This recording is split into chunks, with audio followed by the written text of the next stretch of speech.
ভিত্তিতে এসআই রঞ্জিত দাস, গোষ্ঠাগোত্রা পিএস এবং অন্যান্য স্টাফরা মিলে লেক চৌমুহনিয়া এরিয়াতে একটা রেড করে।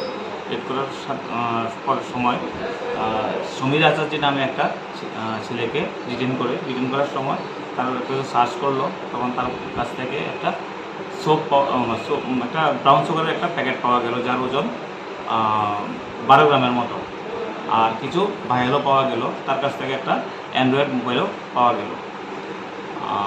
জিজ্ঞাসাবাদ চলছে তাকে কোথায় থেকে সে এটা এনেছে এবং তার সাথে কে কে জড়িত আছে। আমরা যদি পাই, সোর্সটা যদি পাই, আপনাকে পরে আপডেট। সে বলেছে যে কতদিন ধরে সে এটার সাথে জড়িত? অনেক দিন ধরে জড়িত সে এটার সাথে। আর কেউ চলছে? আর কেউ আছে? হ্যাঁ, সে এখনও ডিসক্লোজ করেনি, ইন্টারোগেশন চলছে। যদি ডিসক্লোজ করে আপনাদেরকে পরে আপডেট দিয়ে দেবে। বাজার বিনিময় কত? এটা 50,000 টাকার মতো হবে। কালকে আদালতে তোলা হবে এবং রিমান্ড চাওয়া হবে।